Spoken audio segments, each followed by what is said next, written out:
अगर आप बगली है इसका मतलब ये है कि भाई आप चाहते हैं आपकी बात झबे और झपके रहे। 11वें भाव से पता है क्या देखते हैं? आपकी इच्छाओं की पूर्ति। और इच्छा पूरी करने के लिए व्यक्ति किसी भी हद तक जा सकता है। मैं ऐसा मानता हूँ कि 99% होती है आपकी किस्मत और 1% होता है आपका हार्डवर्क। मैंने आपके जो चार्ट देखा ना, उस चार्ट में कुछ ऐसा है कि भाई आपसे जो भी व्यक्ति एसोसिएट होगा उसकी लाइफ में उसको ग्रोथ जरूर मिलेगी। जब भी हम वॉशरूम के अंदर मोबाइल फोन को यूज कर रहे हैं तो वॉशरूम जो है वास्तु के अकॉर्डिंग ऑलरेडी राहु महाराज का डोमेन है। आपके जो भी व्यूअर्स हैं वो देखना चाहते हैं कि भाई हमारे बच्चे के किस तरीके के दोस्त हैं, तो आप जस्ट ये चेक करिए कि आपके बच्चे के या फिर आपके 11वें भाव में कौन सा प्लेनेट बैठा हुआ है। अगर मान लेते किसी के 11वें भाव में राहु महाराज बैठे ना, तो चोर डाकू और ऐसे उस्ताद लोग आपको मिलेगा आपके फ्रेंड सर्कल में। बिल्कुल बहुत खतरनाक लोग मिलेंगे भाई। ऐसे ऐसे लोग जो आपने भी देखे लियो, राहु के साथ भी बैठे हुए, मंगल भी देख रहे हैं, शनि देव भी देख रहे हैं। ऐसे व्यक्ति का भले ही 7वां भाव बहुत मजबूत हो, पर ये व्यक्ति 100% एक्स्ट्रा मैरिटल अफेयर रखेगा। मतलब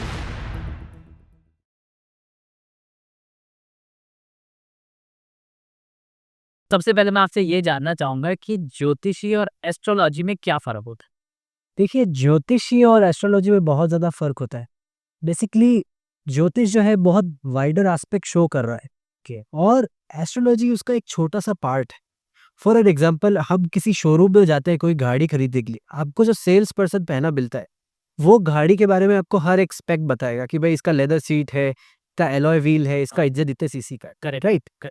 बट यही आप उस इंजन के मैकेनिक को, गाड़ी के मैकेनिक को पूछेंगे गाड़ी के बारे में बता, तो क्या बताएगा? वो आपको इन डेप्थ डिटेल बता देगा कि भाई ये इसके इंजन में इतने पिस्टन होते हैं, ये वाला तेल डलाओगे ज्यादा अच्छा चलेगा, ये वाला इंजन ऑयल से थोड़ा कम परफॉर्मेंस देगा। राइट और रॉन्ग? तो ज्योतिषी भी एक बहुत बड़ा एस्पेक्ट है। देखिए, जो लोग ज्योतिष को जानते हैं ना उनको देवज्ञ कहते हैं। ये जो ज्ञान वाला ज्ञ जिस भी शब्द के पीछे लग जाए, इसका मतलब ये होता है वह व्यक्ति उस चीज को जानता है। मतलब देवज्ञ, देवताओं को जानने वाला व्यक्ति थी। एक ऐसा व्यक्ति जो जो भी चीजें नहीं दिखती उनके बियॉन्ड अगर देख पाता है, उसको फील कर पाता है, तो वो व्यक्ति देवज्ञ है।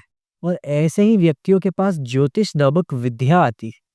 तो ज्योतिष अपने आप में एक बहुत वाइडर एस्पेक्ट है और उसका एक छोटा सा एस्पेक्ट एस्ट्रोलॉजी हो जाता है कि आप चार्ट पढ़ना सीख गए, आपने थोड़ा बहुत प्रेडिक्शन कर लिया, पर एक कम्युनिकेशन का लेवल जो है ना वो देवज्ञ के पास में है, जो प्रॉपर ज्योतिषाचार्य है उसके पास में है। वे लोग थोड़ा बहुत अपना साधना भी करते हैं। देखिए, एक ज्योतिषी के पास कुछ चीजें होनी चाहिए कि वह थोड़ा साधना करता है, मतलब कुछ मंत्र चैंट करता है, रेगुलरली मेडिटेट करता है। और सामने वाला जब भी प्रश्न पूछने वाला आता है ना तो उसको देने के भाव से बैठा होता है कि मैं इसको हल दे पाऊं। एस्ट्रोलॉजर हो सकता है कि उसके विपरीत भाव में बैठा हो कि भाई मुझे यहाँ से कमीशन मिलेगा या फिर फीस मिलेगी। तो there is a big difference between jyotish and astrology. जब बच्चा एक बॉर्न होता है तो उसके पेरेंट्स कहते हैं कि यार 15 मिनट डिले कर दो, अभी ये काल चल रहा है वो काल चल रहा है। तो आपको क्या लगता है कि ये सब जब चीज़ें होती है तो इस हिसाब से जो भी टाइम वगैरह है तो किसी का भी सही नहीं है फिर तो? देखिए, कई बार मेरे पास भी ऐसे लोग आते हैं कि भाई हमारे चाइल्ड बर्थ के लिए भी हमें मुहूर्त निकलवाना है। हाँ, करेक्ट। तो पहले इंस्टेंस में तो मुझे मना करना पड़ता है, पर अगर कोई नोन होता है तो थोड़ा बहुत हम उसको चाइल्ड बर्थ का टाइम निकाल कर दे देते हैं। पर ऐसा सही में कुछ हो पाता है क्या? देखिए, 2 घंटे का एक लग्न बनता है, मतलब आपका एसेंडेंट साइन जो है वो 2 आवर्स का फिक्स्ड होगा। उसको आप थोड़ा बहुत मैनिपुलेट कर पाओगे, भाई 1 बजे से लेके 3 बजे के बीच में हमारा बच्चे का जन्म होना चाहिए। ठीक है। पर और प्रिसाइज जाए तो उससे छोटा एक कुंडली होता है, D9 जिसको बोलते हैं, जो हमारे भाग्य का भाव है। अब D1 जो है लग्न कुंडली जो है वो क्या दिखा रहा है कि कहीं ना कहीं हमें चीजें किस प्रकार से प्राप्त होगी या फिर हम क्या क्या प्रोमिसेस लेकर आए हैं हमारी लाइफ में प्लेनेट के थ्रू। पर D9 क्या है? D9 वो चार्ट है जो दिखा रहा है कि ये प्रॉमिस फुलफिल होगा या नहीं। और वो एक 13 मिनट का एक छोटा सा गैप है। उसमें अगर छोटा सा भी कुछ चेंज हो गया तो आपको जो मिलने वाला था वो नहीं मिलेगा। अच्छा, और मान लेते हैं कि भाई आपने वो भी मैनेज कर लिया, कैसे भी करके आपके डॉक्टर साहब ने उस समय प्रिसिशनली कट लगा दिया हुआ, या आपका जन्म होने वाला है। उससे भी छोटे-छोटे कुछ और सब पार्ट्स होते हैं कुंडली के, जिसको D27 और D30, D60 से देखा जाता है। एक चार्ट होता है जिससे हम पूरा अपना जेनेटिक्स को देखते हैं। तो अगर आप सब कुछ मैनेज कर भी लिए ना तो वो जेनेटिक वाला पार्ट बहुत मुश्किल होता है कंट्रोल करना, क्योंकि वो सेकंड्स के अंदर शिफ्ट हो जाता है। तो आप उसको कैसे कंट्रोल करेंगे?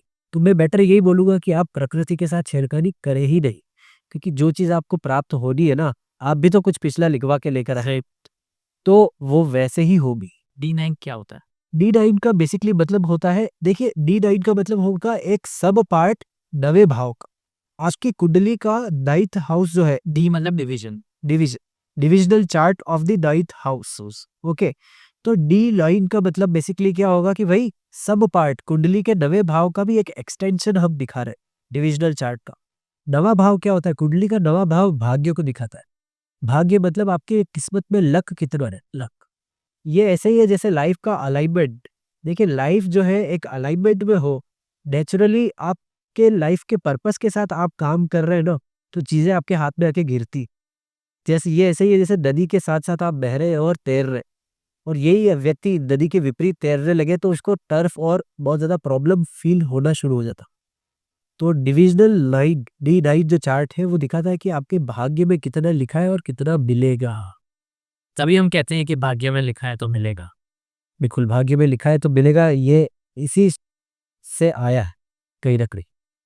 जैसे आपने बताया कि D9 होता है, फिर वो लग्न की चार्ट बनता है, तो अगर कोई कुंडली पढ़ना चाहे तो उसका थोड़ा बेसिक बताइए कि कैसे पढ़ सकते हैं?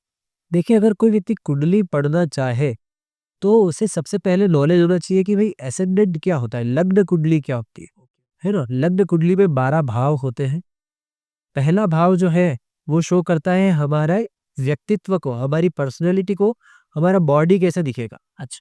दूसरा भाव कुंडली का जो है वो दिखाता है हमारी संचित कल, हमारे संचित वेल्थ को, वेल्थ। है ना, हमने पैसा कितना इकट्ठा करना है बजट। दाई भर की वेल्थ सेकंड भाव में है। सेकंड भाव से भी देखते हैं और अष्टम भाव से भी कहीं ना कहीं आकस्मिक धन लाभ देखते हैं। हमारी पर्सनल जो वेल्थ है वो सेकंड भाव से आप देखते हैं। हम बोलते कैसा है वो भी दूसरे भाव से देखते हैं। हमारी खाने पीने की आदतें भी दूसरे भाव से दिखते हैं। तीसरे भाव से कुंडली के हम देखते हैं कि हमारी स्किल्स कितनी है, हम मेहनत कितना करते हैं और हम एफर्ट्स करने में कितने हम प्रतिबद्ध है, कमिटेड, राइट। और छोटे भाई बहनों को भी हम तीसरे भाव से देखते हैं। और अगर किसी के नहीं है तो मेरे उसको होता ही नहीं होगा थर्ड वाला। कुंडली में तीसरा भाव तो सभी लोगों का होगा, पर वहां पर हो सकता है कभी कभी प्लेनेट नहीं बैठे हो, अच्छा। खाजा हो, खाली हो, वो भाव खाली हो, पर वहां का जो प्लेनेट है कहीं ना कहीं तो बैठेगा, तो वो उस हिसाब से फल दे देगा। फॉर एन एग्जाम्पल आपके तीसरे भाव में जो है मिथुन राशि लगती है, 3 नंबर की राशि लग रही है जेमिनी, उसका लॉर्ड जाके 6th हाउस में बैठ गया, कन्या राशि में। ये बुध की अपनी एग्जॉल्टेड पोजीशन है। तो अब ये क्या दिखा रहा है कि भाई छोटे भाई बहन जो है ना इसके, या फिर इसके जो स्किल्स है वो बहुत ज्यादा ऐसे है कि भाई डे टू डे लाइफ में मुझे चीजों को कैसे मैनेज कर, क्योंकि 6th हाउस से हम देखते हैं डे टू डे लाइफ का स्ट्रगल, हम देखते हैं डिसिप्लिन। तो ऐसे लोग जनरली अपनी चीजों को बहुत बुद्धि से, बहुत शातिरता से काम निकलवाते हैं डे टू डे लाइफ। चतुर्थ भाव कुंडली में, चतुर्थ भाव जो है हमारी माता को, मदर को दिखाता है, हमारी मदर से हमें कितना सुख प्राप्त होगा, राइट, कितना स्नेह प्राप्त होगा। दूसरा, कुंडली में चतुर्थ भाव गाड़ी घोड़ों का सुख भी दिखाता है, आपको Material कितना मटेरियल वेल्थ, स्पेशली जिसमें आपको कंफर्ट मिलता हो। देखिए फोर्थ हाउस आपके मन का भी है कि आपका इमोशनल स्टेबिलिटी कितना रहेगा। जिन भी लोगों की कुंडली में चतुर्थ भाव में क्रूर ग्रह बैठे होते हैं ना, उनका बचपन अच्छा नहीं जाता, क्योंकि उनको बचपन में बहुत स्ट्रगल फील करते हैं वो लोग, या तो या मम्मी से उनको थोड़ी उनको कड़क मदर मिलती है, मदर इंडिया जैसी, कि नहीं तुम ये काम करो ही करो, है ना। तो फोर्थ हाउस से हम गाड़ी घोड़ों का सुख, हमारा मटेरियल वेल्थ से भी ज्यादा हमारा हम कितना उसको प्लेजर को एंजॉय कर पाएंगे, करेक्ट, राइट। फोर्थ हाउस से ये सब देखा जाता है। हम कंफर्ट को देखते हैं फोर्थ हाउस से। अब उससे एक भाव आगे हम आ जाए अगर, तो पंचम भाव से हम हमारी बुद्धि को देखते हैं। पंचम भाव से हम हमारी क्रिएटिविटी को देखते हैं। पंचम भाव हमारे पूर्व पुण्यों का भी है, पूर्व जन्म में आपने कितने पुण्य किए, तो वो पंचम भाव दिखा रहा है। और अगर वो डेबिलिएट हो गए कुंडली में, या एक भाव पीछे चले गए, या कहीं खराब भाव में बैठ गए, तो ये क्लियर शो कर रहा है कि पूर्व जन्म में आपने पुण्य नहीं किए, पाप किए, राइट।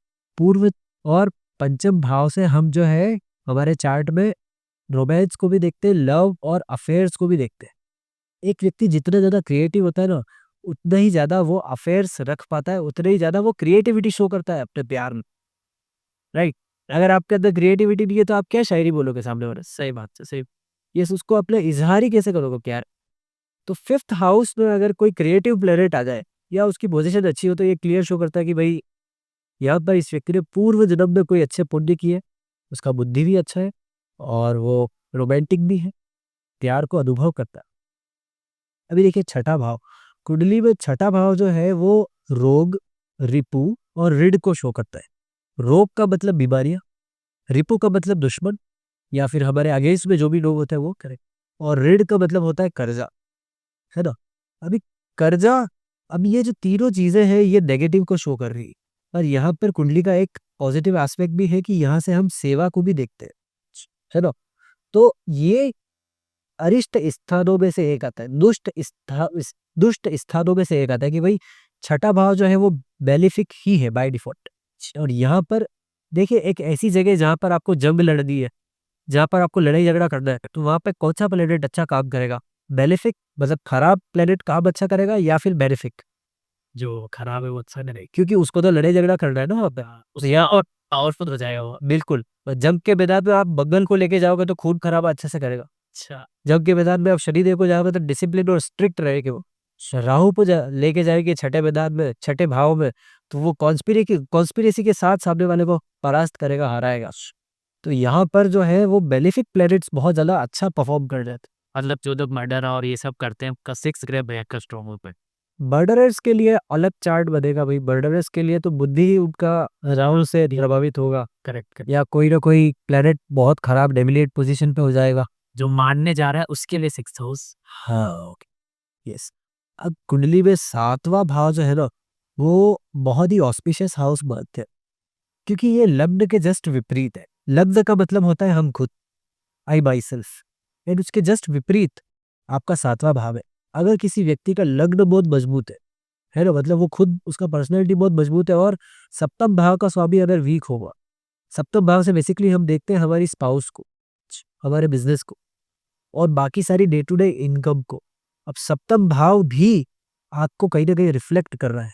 मान लेते कि आपकी शादी हुई और आपका स्पाउस अच्छा नहीं है, तो आपकी मेंटेलिटी खराब है, राइट और रॉन्ग? करेक्ट। आप ऑफ ऑफ चलोगे लाइफ, सही बात है, सही। तो सप्तम भाव का भी अच्छा होना बड़ा इंपॉर्टेंट है लाइफ। तभी वो कहते हैं ना कि शादी होने से पहले तो सब सही चल रहा, बाद में क्या हो रही। बाद में बिल्कुल नहीं।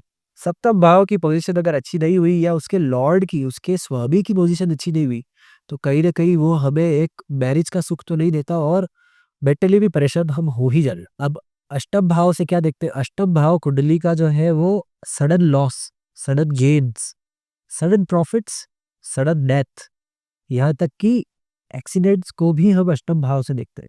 ये गुप्त विद्याओं का, गुप्त धन का, गड़े हुए धन का, जितना भी रिसर्च है उन सब चीजों का, यहाँ से जादू टोना भी देखा जाता है। यहाँ से ऑकल्ट, ज्योतिष और जितनी भी रिसर्चेस होती है दुनिया में, वो सब अष्टम भाव से ही देखी जाती है। कहीं ना कहीं ये एक इंट्यूटिव भाव है। और यहाँ पर ये ऐसा ही है जैसे आपके हाथ में एक पिटारा है, खोलोगे कब क्या निकलेगा निकलेगा पता ही नहीं चलेगा। Surprise box. सरप्राइज बॉक्स ही है, 100% यहाँ से क्या निकलने वाला है ये कभी पता नहीं सकता। अष्टम भाव तो बड़ा मिस्टीरियस, इसके बारे में बहुत कम ज्योतिषी आपने देखे होंगे कुछ बोल भी रहे हैं। सही बात है, ये कोई इंट्यूशन वाला है, सही भी हो जाए ना, कलर भी हो सकता। बिल्कुल। हालांकि एक एक उसका एग्जांपल है कि आपने फिफ्थ हाउस, मतलब आपके जैसा हमने डिस्कस किया कि फिफ्थ हाउस से पूर्व पुण्य देखते हैं, हाँ, उस हाउस के लॉर्ड की पोजीशन काफी हद तक ये बता देगी कि एट्थ हाउस से क्या आएगा। क्योंकि पूर्व जन्म में अगर आपने अच्छे कर्म किए होंगे तो एट्थ हाउस से भी अच्छा निकलेगा। अच्छा। पर वहां अगर आपने खराब कर रखा है ना, तो एट्थ हाउस आपको उसकी दशा में बहुत पीड़ित करता है ये जनरली। अभी देखिए हम नाइन्थ हाउस के बारे में देखते हैं। नाइन्थ हाउस कुंडली में अपने आप में भाग्य को दिखाता है। कुंडली में नाइन्थ हाउस पिता को दिखाता है, गुरुओं को दिखाता है, लॉन्ग टर्म ट्रैवल को दिखाता है, स्पिरिचुअलिटी को भी दिखाता है, और एक व्यक्ति धार्मिक कितना है, वह सब भी दिखाता है। इस प्लेनेट, इस पर्टिकुलर भाव में कोई अच्छा प्लेनेट बैठा हो ना, तो आप ये मान लीजिए कि ऐसे व्यक्ति को सिल्वर स्पून के साथ पैदा होते हैं। क्योंकि भाई पिताजी इतने बेनोवलेंट मिले हैं हाँ, कि बात तेरी मर्जी जो कर ले, कर ले, सही बात। तुझे मैं हमेशा सपोर्ट करूंगा। हाँ, जैसे हम पिता के लिए बोलते हैं ना कि भाई हमारे ऊपर कोई हाथ है, हाथ है, हाँ सही बात। तो ये टेक्निकली वही हाथ है जो आप नवे भाव में लेके आए हैं, कि भाग्य का हाथ। और देखिए आप ऐसे लोगों का हमेशा, अगर फादर एक्सपायर भी हो जाते, चले भी जाते, तो भी एक हाथ बना रहता बना देता, हाँ। है। वो एक थर्ड फोर्स हमेशा आपके लिए काम करती है। क्योंकि ये स्पिरिचुअलिटी का भाव है और ये बृहस्पति रूल करते हैं इस भाव को बेसिकली। तो बृहस्पति तो हमेशा देना चाहते हैं, है ना? तो ये सभी चीज़ें नवे भाव से देखते हैं। हालाँकि हायर एजुकेशन भी हम नवे भाव से देखते हैं कुंडली पे, कि भई आप अपनी पीएचडी को कैसे परफ़ॉर्म करेंगे, पीएचडी में कैसा परफ़ॉर्म करेंगे और पीएचडी में कितने मार्क्स आएँगे आपके, ये भी हम नवे भाव से देख सकते हैं। कि अगर कोई इन केस जैसे आपने पीएचडी का या जो हायर एजुकेशन का बोला, अब किसी के वो उसमें नहीं है, अब वो करना चाहे, तो मतलब वो कर पाएगा कि नहीं कर पाएगा उसको? बेसिकली एक तो होता है लाइफ़ का पर्पस, हाँ। और एक होता है आपकी जिद। इन दोनों में फ़र्क है। ज्योतिष सीधा-सीधा ये बोलता है कि ऐसा-ऐसा इस समय पर हो सकता है, आप अपने बिहेवियर में ऐसा चेंज कर दो। ओके। तो आपके लिए लाइफ़ जो है बहुत ईज़ी हो जाएगी। और नहीं, तो आपको जो करना है वो करिए, फिर हम आपको थोड़ा उपाय दे देते हैं कि भई आप ये करेंगे, तो आपके लिए चीज़ें इतनी मुश्किल नहीं रहेगी, थोड़ी ईज़ आउट हो जाएगी। पर अगर लाइफ़ को बहुत आराम से अगर आपको जीना है कि भई मैं तो स्विफ्टली बस बहुत आराम से सीधे-सीधे अपने खाने को मिल जाए सही। और लाइफ़ अलाइन्ड हो जाए लेस प्रॉब्लम्स के साथ, हाँ। तो ज्योतिष को फ़ॉलो करना चाहिए। 10th हाउस से कुंडली के हम जो है हमारी accumulated wealth by way of father देखते हैं। मतलब आपके पिता से आपको कितना धन मिलेगा, ये देखते हैं। फैमिली वेल्थ जो है। फैमिली वेल्थ हम सेकंड हाउस से देखेंगे, ओके। आपकी खुद की पर्सनल वेल्थ सेकंड हाउस से देखेंगे, हाँ। बट पिताजी से कितना धन मिलेगा, पर्टिकुलर सिर्फ हम पिताजी को हम लिमिटेड कर रहे हो। आपके फादर से कितना वेल्थ मिलेगा आपको, वो 10th हाउस दिखाएगा। एक बहुत इंटरेस्टिंग बात मैं बताता हूँ, 10th हाउस से आपका स्टेटस भी देखते हैं। मुझे बताइए आपका स्टेटस किस चीज़ पे डिफाइन होता था? कि कितना लोग मुझे जानते हैं। कितना लोग आपको जानते हैं और आपकी फेस वैल्यू कितनी थी फेस, और करेक्ट। जब आपकी फेस वैल्यू दी थी तब आपकी क्या स्टेटस थी? वो किस चीज़ से डिफाइन हो रही थी? आपके फादर की वेल्थ से। फादर के पास कितना वेल्थ है, फादर का कितना नाम है, उससे डिफाइन हो रहा था अनिरुद्ध जी के पास कितना स्टेटस है, राइट और रॉन्ग? राइट। तो सेकंड, वो 9th हाउस से सेकंड हो रहा है, देखिए। फर्स्ट हाउस से सेकंड आपका वेल्थ है और 9th हाउस से सेकंड क्या है? 10th house. वो फादर का वेल्थ का और वो आपकी स्टेटस। वहां पर जितना भी अमाउंट एक्यूमुलेटेड है, मतलब ये दिखाएगा कि भाई ये व्यक्ति जो है समाज में कितना प्रतिष्ठित है। हालांकि ये 10th हाउस सैटर्न रूल्ड होता है जनरली, तो मतलब इसे कमाया जा सकता है। ये ऐसा नहीं है कि ये फिक्स्ड है। फिक्स्ड है। ओके। आप जितना प्रोग्रेस करेंगे, जितना कमिटमेंट के साथ काम करेंगे, वो बढ़ता जाएगा, स्टेटस तो बढ़ता ही जाएगा हमें सही जीवन। बात। ये इस तरीके से काम करेगी। 10th हाउस से हम ये भी देखते हैं हम प्रोफेशन क्या चूज करेंगे, हम करियर क्या चूज करेंगे हमारी लाइफ में। वहां बैठे ग्रह या वहां पर जिन भी ग्रहों की दृष्टि है, वो ये तय करेगी कि ये किस थॉट प्रोसेस से व्यक्ति काम करता है। कोई व्यक्ति होता है ना कि बहुत परफेक्शन में घुसते हैं, हाँ, सही बात है। एक-एक माइन्यूट डिटेल्स नोट करता है। और वो परफेक्शन उनको तभी याद आता है जब उनके वर्क प्लेस पे आते हैं। क्यों? क्योंकि वहां पर कोई ऐसा प्लेनेट बैठा होगा बुध जैसा, कन्या राशि लग रही होगी, अच्छा, या फिर बुध भगवान की, बुध जी की दृष्टि आ रही होगी बुध महाराज की, तो वहां पर वो उसकी क्वालिटी वैसी हो जाएगी। अब देखते हैं हम 11वां भाव कुंडली का क्या शो करता है। देखिए 11वें भाव से हम प्रॉफिट्स देखते हैं, गेन्स देखते हैं। बहुत ज्यादा हमें हमारे सर्कल, फ्रेंड सर्कल कितना होगा, ये भी देखा जाता है। 11वें भाव से किस तरीके के फ्रेंड सर्कल होंगे वो भी देखा जाएगा, है ना? और आपकी इच्छाओं को देखा जाता है। मेरे ओपिनियन में सबसे ज्यादा अगर कोई खतरनाक भाव कुंडली में होता है ना, तो वो 11वां भाव होता है। उसमें छठा भाव होता है, ना 8वां ना 12वां। क्योंकि छठे भाव से रोग रिपू ऋण देखोगे आप, उसे कहीं ना कहीं लाइफ में वो लेकर जाएगा कि आपने पास्ट का जो डेट था वो पे ऑफ कर देगा। जी, हाँ, करेक्ट। 8th हाउस आपकी ये दिखाता है कि पास्ट में जो भी बुरे कर्म थे, अच्छे कर्म थे, वो मिल गए। 12th हाउस से देखना है कि भाई आपके जेब से जाएगा कितना। पर 11वें भाव से पता है क्या देखते हैं? आपकी इच्छाओं की पूर्ति। और इच्छा पूरी करने के लिए व्यक्ति किसी भी हद तक जा सकता है, और वो नए कर्म बनाने के लिए माना जाता है। मतलब अगर 11वां भाव में एक बेलिसिक प्लेनेट आ गया तो एक दृष्टिकोण से बहुत अच्छा है, पर दूसरे दृष्टिकोण से वो नए कर्मों को बनाने के लिए प्रेरित करेगा। और अगर उस समय पे बुद्धि सही नहीं चली ना, तो आप चोरी और डाका भी डाल सकते हैं। 11वां भाव बड़ा डेंजरस। और इसमें मैं बोलूंगा कि अगर बृहस्पति की दृष्टि रहे तो बहुत अच्छी बात है, क्योंकि व्यक्ति फिर अगर अपनी इच्छाओं को पूरी करने पे आता है तो वो कहीं पे भी पहुंचे। पर एक बहुत इंटरेस्टिंग बात मैंने देखी, अगर आपको देखना है कि भाई हम आपके जो भी व्यूअर्स हैं वो देखना चाहते हैं कि भाई हमारे बच्चे के किस तरीके के दोस्त हैं, तो आप जस्ट ये चेक करिए कि आपके बच्चे के या फिर आपके 11वें भाव में कौन सा प्लेनेट बैठा हुआ है। अगर मान लेते किसी के 11वें भाव में राहु महाराज बैठे ना, तो चोर डाकू और ऐसे उस्ताद लोग आपको मिलेंगे आपके फ्रेंड सर्कल में। बिल्कुल बहुत खतरनाक खतरनाक लोग मिलेंगे भाई, ऐसे ऐसे लोग जो आपने भी देखे लियो। और देखना वो आपके लाइफ में होंगे वो लोग, और वही लोग आपको सपोर्ट करेंगे आपको एक्सट्रीम सपने पूरे करने में। जैसे मेरे एक नोन है, उनके 11th हाउस में सूर्य एग्जॉल्टेड है, ठीक है। तो अब उनकी कुंडली में जब 11वें भाव में सूर्य उच्च के हो गए ना, तो इनके सारे दोस्त किसी न किसी बड़ी गवर्नमेंट पोजीशन पे बैठे हुए हैं और हमेशा सपोर्ट करने को राजी। तो ये जादू है 11वें भाव का और कुंडली का। यहीं पर हम 12वां भाव देखें तो कुंडली में 12वां भाव पर्टिकुलरली स्पिरिचुअलिटी को शो कर रहा है। अब देखिए कोई भी व्यक्ति स्पिरिचुअल कम होता है जब उसमें टेंडेंसी आती है कि मैं अकेला कितना रह पाता हूँ। तो वहीं से निकला कि भाई स्पिरिचुअलिटी को शो कर रहा है और अकेलेपन को भी शो कर रहा है। 12वां भाव अकेलेपन का, जनरली लोग अकेला नहीं रहना चाहते। हाँ सही, पर जिनका 12वां भाव प्रोमिनेंट होता है ना, वो अकेले रहने में अपने पे मस्त रहता है कि मैं कहीं हिमालय में जाके साधना करूंगा, मैं कहीं आश्रम में जाके साधना करूंगा, या मैं यहाँ रहूंगा वहां रहूंगा, बहुत दूर जंगल में कहीं जाके मैं अपनी एक छोटा सा ट्री हाउस बना के आराम से रहूंगा। ये वही लोग जो 12वें भाव को पोषित करते हैं जनरली। पर 12वें भाव को दुष्ट स्थान भी मानते, मतलब 12वें भाव से ये देने का भाव है, आपको लाइफ में यहाँ पर देना ही पड़ेगा। देना पड़ेगा मतलब सुबह आपकी जेब से निकले निकले, कहाँ पे निकलता है आपकी जेब से? हॉस्पिटल में जाना पड़े, आपकी जेब से निकलेगा। और हॉस्पिटल में देखो व्यक्ति कितने भी आपके परिचित साथ में हो, अकेला ही फील होता है मरीज को। सही बात है, हाँ या ना? करेक्ट। दूसरा, जेल भी देखते हैं 12वें भाव से। अच्छा, आपको वहां पे अकेला रहना पड़ता, हाँ राइट। तीसरा, हम विदेश भी देखते 12वें भाव से। विदेश मतलब ये कि भाई जिस भी जगह पे आपको अनकंफर्टेबल फील होता है लो, वही आपका 12वां भाव है। मान लेते कि आनंद जी को मेवाड़ रीजन में राजस्थान में कंफर्टेबल फील होता है, तो 12वां भाव एक्टिवेट नहीं होगा। पर अगर वे ऐसी किसी जगह चले जाते हैं वहां पे जहां पर वो अनकंफर्टेबल हो रहे, तो उनके कुंडली का 12वां भाव एक्टिवेट हो जाएगा। इस तरीके से काम करता है। आजकल हम देखते हैं कि लोग काफ़ी सोलो ट्रैवल पे जा रहे हैं, तो सबका 12वां भाव एक्टिवेट है। हम ये कह सकते हैं कि अगर सोलो ट्रैवल वो कर रहे हैं तो 12वां भाव प्लस 10वां भाव एक्टिवेटेड है, क्योंकि वो लॉन्ग टर्म जर्नी कर रहा है। ठीक है।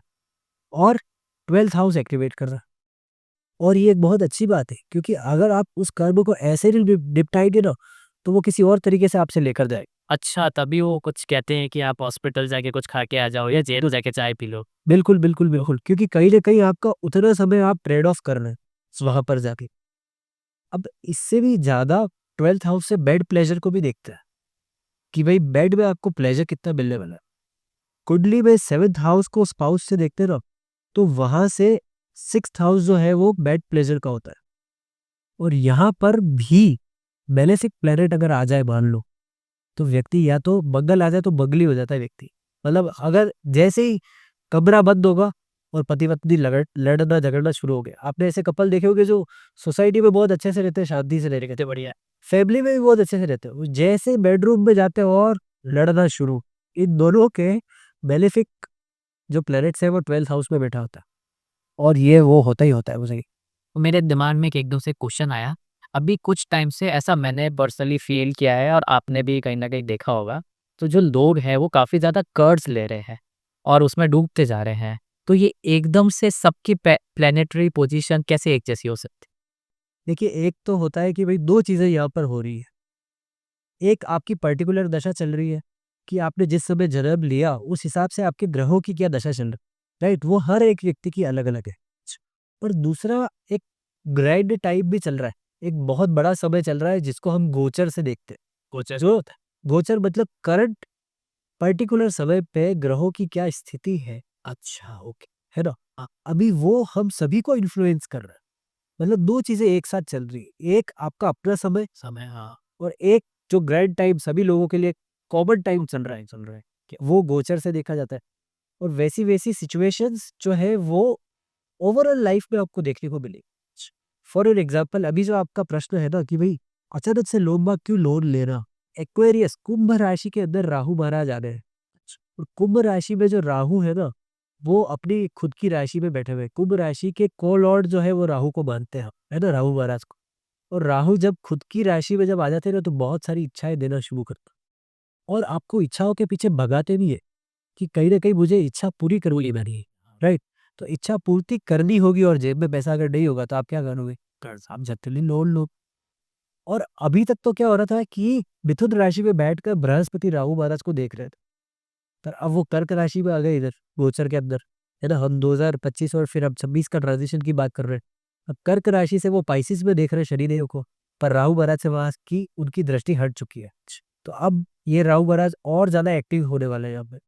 तो और ज़्यादा लोग डेफ़िनेटली लोन लेंगे लोग और डेफ़िनेटली अपनी इच्छा पूर्ति के पीछे भागे कि भाई शॉर्ट टर्म बेनिफिट मुझे कैसे कैसे मिलेगा, करेक्ट? सी अलग-अलग प्लैनेट अलग-अलग हार्मोन को डिनोट करते हैं, आपको पता है? हैं? मुझे बताइए। जैसे राहु महाराज जो है ना आपकी कुंडली में डोपामिन को शो कर रहा था। हाँ, करेक्ट। वो एक तरीके का नशा है शायद। राहु महाराज को नशे से ही देखते हो कि एक जुनून होता है ना किसी चीज़ के पीछे लग जाना, वो कंप्लीट राहु महाराज। सेरोटोनिन जो है ना, सेरोटोनिन से क्या होता है देखिए लॉन्ग टर्म जो ग्रोथ है ना आपकी लाइफ की या लॉन्ग टर्म पेंडिंग वर्क जब भी पूरा होता है, तब आपको सेरोटोनिन रिलीज़ होता है, राइट? ये शनिदेव से देखा जाता है कि सैटर्न अगर जितना प्रोमिनेंट होगा ना कुंडली में, उतना ही ज़्यादा आपके बॉडी में सेरोटोनिन रिलीज़ होता जाए और आपको सेल्फ सैटिस्फैक्शन देगा। करेक्ट, कोई भी काम करके एक तो खुशी सी मिलती है तो उसमें यस और कंप्लीशन ऑफ द वर्क, हाँ, करेक्ट। राइट? तब सेरोटोनिन रिलीज़ होगा और वो सैटर्न से देखते हैं हम। अच्छा। फीलिंग ऑफ लव, ऑक्सीटॉसिन जो है वो वीनस से देखा जाता है। जितनी अच्छी वीनस की पोज़ीशन होगी इस चार्ट में, उतना ही ज़्यादा आपको ऑक्सीटॉसिन रिलीज़ होगा। उतने ज़्यादा आपको हैप्पी फ़ील होगा, लविंग फ़ील होगा, लवी-डवी फ़ील होगा। और अगर वो डेबिलिएट हो गया ना, तो आप ना प्यार करोगे ना करने दोगे। अच्छा, हाँ, ओके।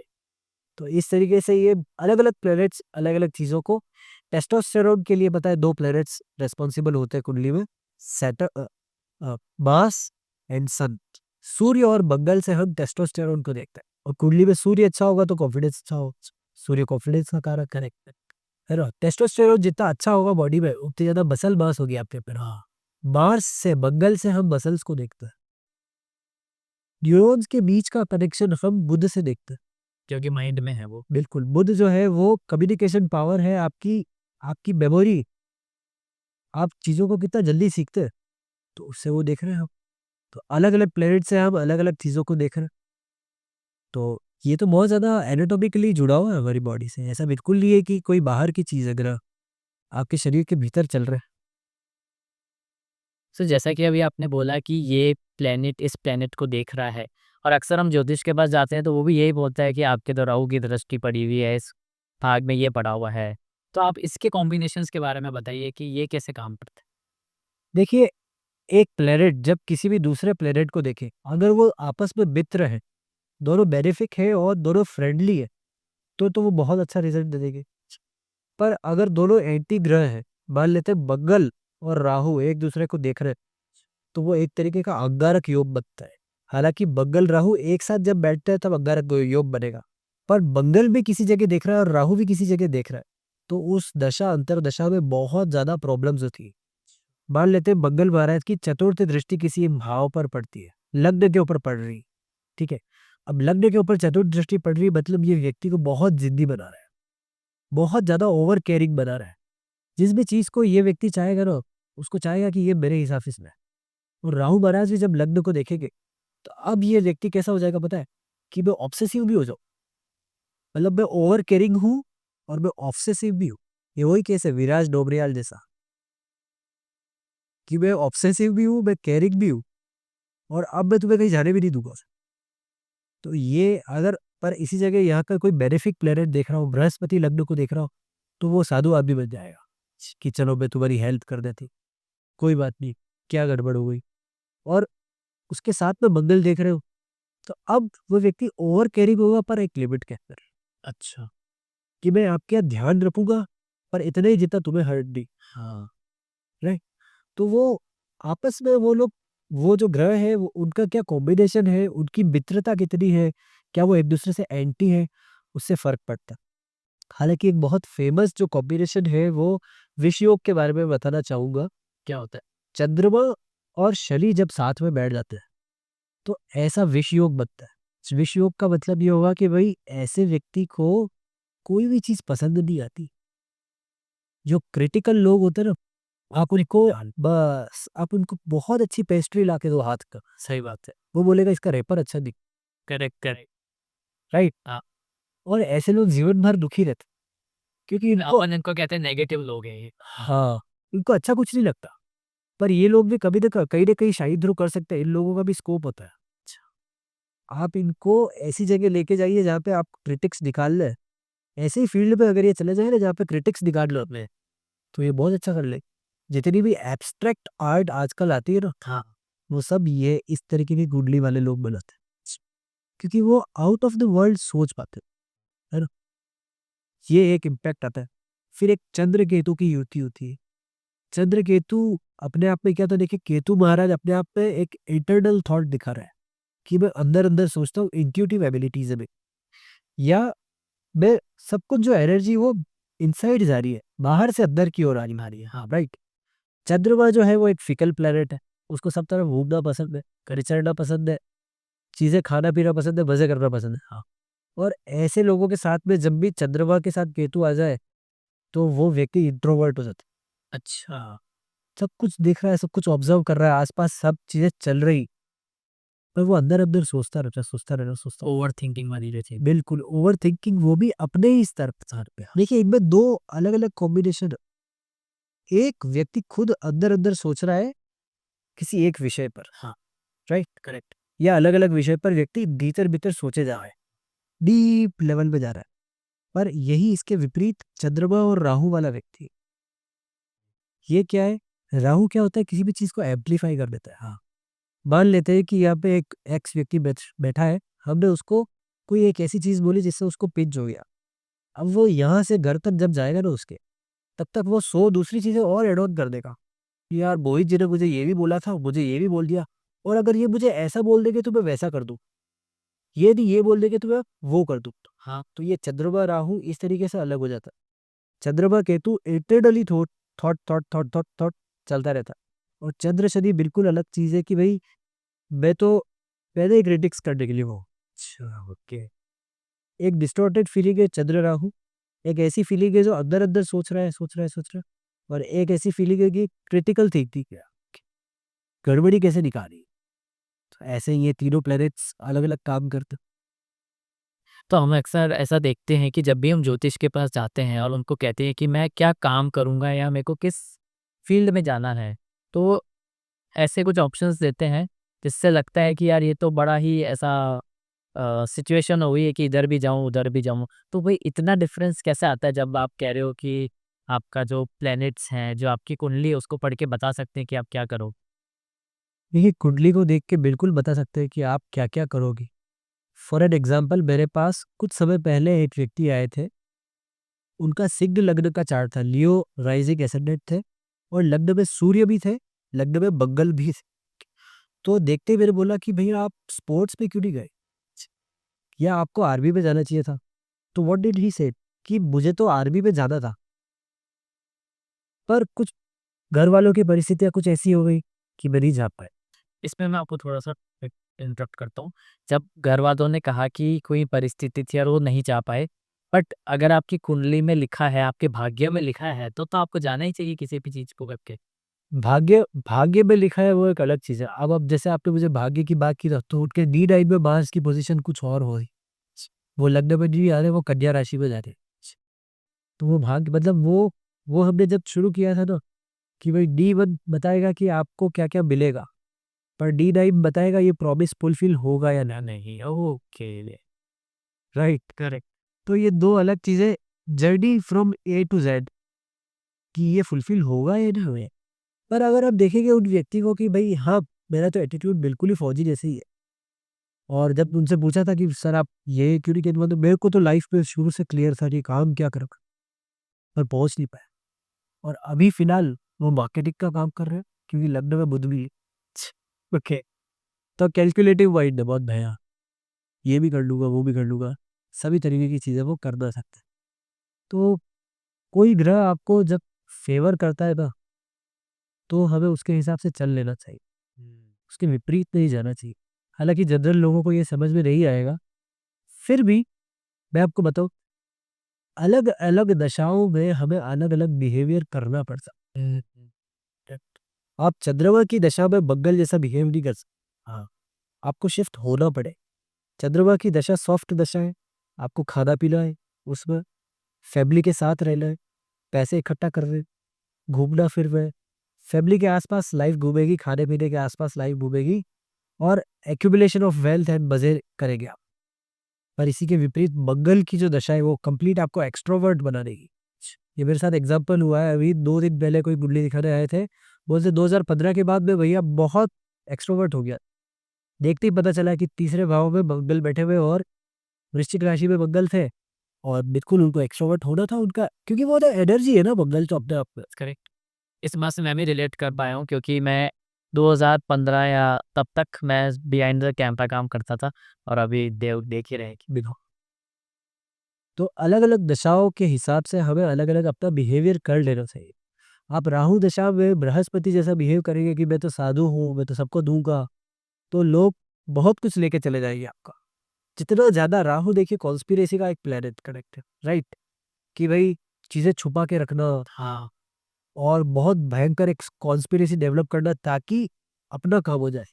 जुगाड़ बैठाना, तिगड़म करना, ये सब राहु का कार्य है। तो मैं ये नहीं कह रहा कि आप किसी का बुरा करिए, पर आप खुद के लिए एक ऐसी चीज़ डेवलप करिए, एक ऐसी आदत डेवलप करिए कि आपका कोई भी कार्य हो आप किसी को नहीं बता, वो कंप्लीट हो जाएगा तो लोग बाग अपने आप देख लेंगे। तो ही आपकी राहु दशा सक्सेसफुल होने वाली। जितना ढिंढोरा पीटेंगे, उतना खराब हो जाएगी। और फिर बृहस्पति की दशा में अगर आप चाहते हैं अच्छा हो, तो बेनेवोलेंट हो जाइए। आप नॉलेज को इकट्ठा करिए, नॉलेज गेन करिए और आध्यात्मिक हो जाइए। अपने आप बृहस्पति की दशा आपको अच्छा फल दे देगी। एक वो कहते हैं ना कि यार मैंने तो भगवान भरोसे छोड़ दिया है, वो कौन-सी नशा है फिर?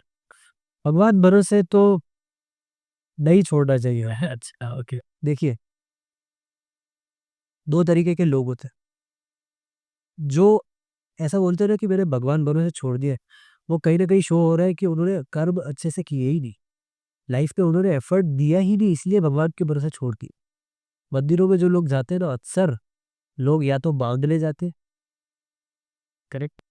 या रिझाने जाते हैं, या डर के मारे जाते हैं। कम ही लोग होते हैं जो ग्रेटफुल होकर जाते चाहते हैं, हाँ, काम होने के बाद कोई नहीं पूछता है, वही हैं, ठीक है? होता है। ठीक। पर ऐसे भी लोग होंगे, देखिए आपने अगर आपकी लाइफ में 100% दिया है ना, तो आप भगवान से मांगोगे नहीं। हाँ, आपको पता होगा कि ये कर्म का फल आएगा। मैंने तो 100% दे दिया, इसके आगे नहीं दे सकता। राइट और रॉन्ग? करेक्ट भी।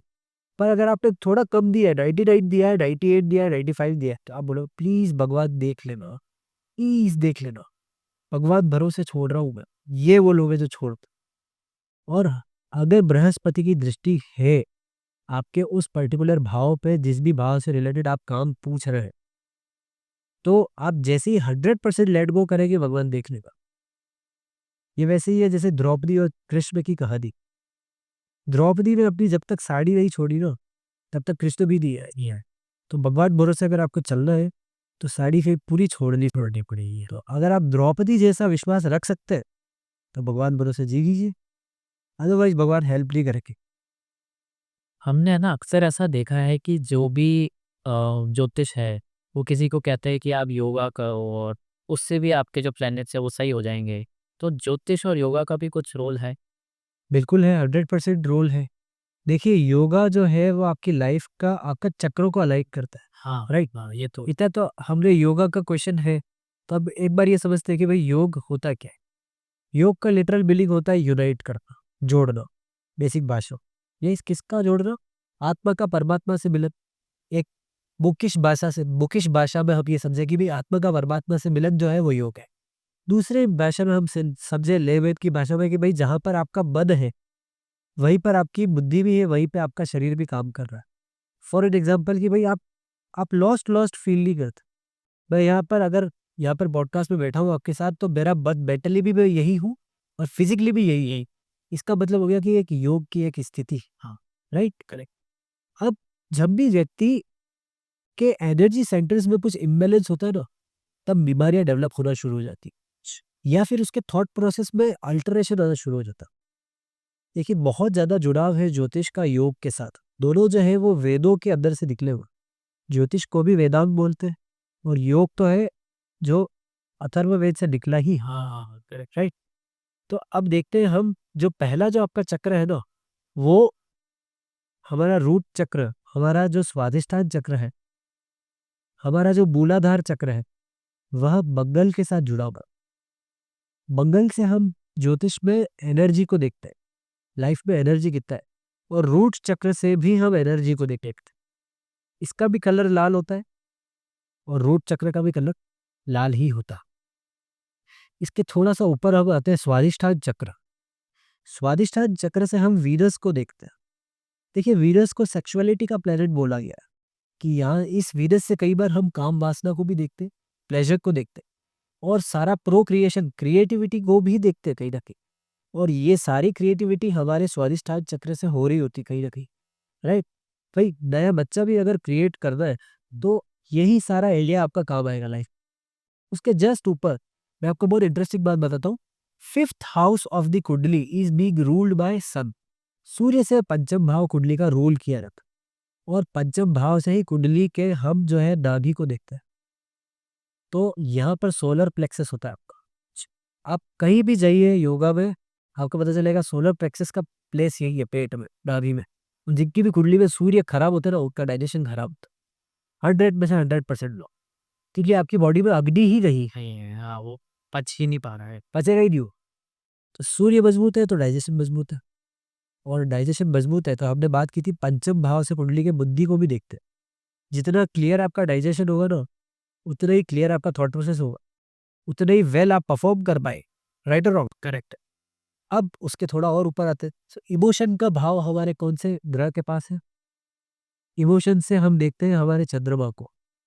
अब इसमें दो मत है कि यहाँ से हम हार्ट रीजन से हम चंद्रमा को भी देखते हैं, हार्ट रीजन से हम सैटर्न को भी देखते हैं, शनि महाराज को भी देख रहे हैं। ठीक है। उससे एक भाव और ऊपर होता है तो हम वाणी की चपलता, बोलने चालने को किसको देखते हैं? बुध को देखते हैं, मरकरी को देखते हैं। तो जिनके भी कुंडली में अगर मरकरी खराब है तो आपको यहाँ से रिलेटेड कोई प्राणायाम करने चाहिए, राइट। यहाँ से रिलेटेड कोई आसन करने चाहिए। फिर इसके जस्ट ऊपर एक लेवल और आ जाते हैं, हम यहाँ पर जो है वो जुपिटर को देखते हैं, बृहस्पति। देखिए जुपिटर जो है वो ज्ञान का कारक है, और सारा जो ज्ञान है ना, वो यहीं पर स्थित होता है। आप, कई बार हम बोलते हैं कि भाई थर्ड आई है, इंट्यूशन है, या विजडम है, वो सब जुपिटर से देखा जाता है। विजडम को जुपिटर से ही देखते हैं हम। बृहस्पति जितने अच्छे होंगे उतने ज्यादा संस्कारी आप होंगे, उतने ही अच्छा कुंडली में आपका बृहस्पति बैठा हो। और उसके ऊपर तो ब्लिस है, वहां पर कोई प्लेनेट नहीं देखते हम, आपका एस्ट्रल कनेक्शन है वो बस। जी भाई, यूनिवर्सल कनेक्शन है। ठीक है, राइट। पर अब राहु केतु छूट गए। देखिए राहु केतु जो है आपके बॉडी के अंदर की कुंडलिनी एनर्जी है, योग की भाषा में, कि आप राहु को आप देखेंगे उसका जो पिक्चर है ना, वो सांप की तरह दिखाया हुआ है। हाँ। और कुंडलिनी को भी कहीं ना कहीं सांप की तरह दिखाया हुआ। अब देखिए राहु एक इल्यूजन का प्लेनेट है, और जिसके भी अंदर अवेकनिंग हो जाती है ना, उसकी लाइफ में से इल्यूजन गायब हो जाता है। तो इंटर रिलेटेड है या नहीं? बिल्कुल, एक तो केतु जो है अपने आप में इंट्यूशन है। तो जैसे ही राहु महाराज इधर से बैलेंस हो जाएंगे ना अपनी लाइफ में, तो आपको इंट्यूशन तो वैसे ही आ जाएगा। तो ये दोनों प्लैनेट्स क्या, सभी प्लैनेट्स योग साधना के द्वारा बैलेंस किए जा सकते। और ऐसा जरूरी नहीं है कि वो आपकी कुंडली में सही दिखने लग जाए। कुंडली तो आप जिस समय जन्म लिए वो उस समय का स्क्रीनशॉट है, राइट। पर रियल लाइफ में वो क्या फल दे रहे हैं वो आप तय करें। एक मैंने ऐसी चीज़ नोटिस करी है, और जो भी ऑडियंस देख रही है वो भी इस चीज़ को कर पाएगी रिलेट। जब भी जो भी उस चेयर पे बैठता है, उस ग्रीन चेयर पे बैठता है, पॉडकास्ट आने के बाद उसकी लाइफ एकदम से जंप आता है। तो वो कुछ ऐसे प्लैनेट्स हैं वहाँ पे बैठने से अलाइन होते हैं, या क्या चीज़ है? मतलब मेरे को भी आज तक ऐसा। देखिए as far as I know, मैंने आपके जो चार्ट देखा ना, उस चार्ट में कुछ ऐसा है कि भाई आपसे जो भी व्यक्ति एसोसिएट होगा उसकी लाइफ में उसको ग्रोथ जरूर मिलेगी। अच्छा, क्यों? क्यों? क्योंकि आपके 11th हाउस में जुपिटर फॉल कर रहे हैं। अभी जुपिटर का अपने एक आदत होता है, वो जहाँ भी बैठते हैं उस जगह का नाश कर देते हैं। अच्छा, ऐसे बोलते हैं भाव नाशाय जीवा, मतलब जो जीव जो है, जीव मतलब जुपिटर जो है, बृहस्पति जो है उस भाव का नाश कर, मतलब वो व्यक्ति जो है उस पर्टिकुलर भाव की तरफ ध्यान नहीं देता। कहने का मतलब ये है यहाँ पर कि वो उसको हेल्प आउट करना चाहता है सामने वाले, खुद के ऊपर ध्यान नहीं देता। For an example 11th house में आपके अगर जुपिटर है ना, तो आप हमेशा चाहिए आपसे जो भी व्यक्ति एसोसिएटेड है वो आगे बढ़े। आप आगे बढ़े नहीं बढ़े चलेगा, पर वो व्यक्ति जरूर आगे बढ़े। अगर किसी के 10वें भाव में जुपिटर है तो वहां पर वो जुपिटर डेबिलिएट जरूर हो जाता है। पर ऐसे लोग जहां भी जिनके भी अंडर बिजनेस करते हैं ना, जिनके भी अंडर काम करते हैं, उन लोगों का बिजनेस बहुत अच्छे से ग्रो करने लग जाता है। तो सेम वे में आपके हो गया कि भाई 11th हाउस जो है वो सर्कल्स का है, फ्रेंड सर्कल्स का है, ऑर्गेनाइजेशन का है। तो आप जिसके भी साथ एसोसिएट हो जाएंगे उसका ग्रोथ होना फिक्स है। एक चीज और देखने को मिलेगी, आपकी कुंडली में भद्र महापुरुष योग बन रहा है। ये क्या होता है? भद्र का मतलब होता है ऑस्पिशियस, ठीक है। और महापुरुष का मतलब यहाँ पर ये इनको नाम देने का इनका तरीका है योग का, राइट।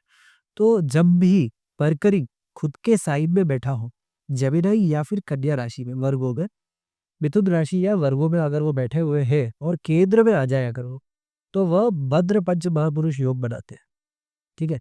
अब भद्र का मतलब होगा ऑस्पिशियस, मतलब ऐसा व्यक्ति जो है मरकरी रूल, आपके लग्न में मरकरी बैठे हुए थे, आर्द्रा नक्षत्र में राहु महाराज के नक्षत्र में, तो ऐसा व्यक्ति ना बहुत ज्यादा चपल होता है, बिजनेस माइंडेड होता है, नंबर वन। नंबर टू, बातें करने का धनी होता है। ओके। कम्युनिकेशन इनकी रग रग में, खून में कम्युनिकेशन। अच्छा, राइट। बिल्कुल सही है। और आप देख लीजिए ये सब कम्युनिकेशन ही तो हो रहा है। थर्ड हाउस कुंडली का जो है वो इंटरनेट शो करता है, और वहां पर जेमिनी राशि फॉल करती है जो आपके एसेंडेंट साइड में अभी लगी हुई है। मतलब आप इंटरनेट के थ्रू, कम्युनिकेशंस के थ्रू अपना साम्राज्य खड़ा करेंगे। ये क्लियर शो कर रहा है कि बुध महाराज ये कृपा करें आपके पास। और लग्न में अगर बुध आ जाए, है ना, और जेमिनाई में आ जाए, तो जेमिनाई जो है एक रोमांस की राशि है, एक नटखटपन की राशि। तो ऐसा व्यक्ति 100% नटखट होता है। और ये ऐसे लोग होते हैं कि बंदे से पहले भी ये जोक मार के भरेंगे।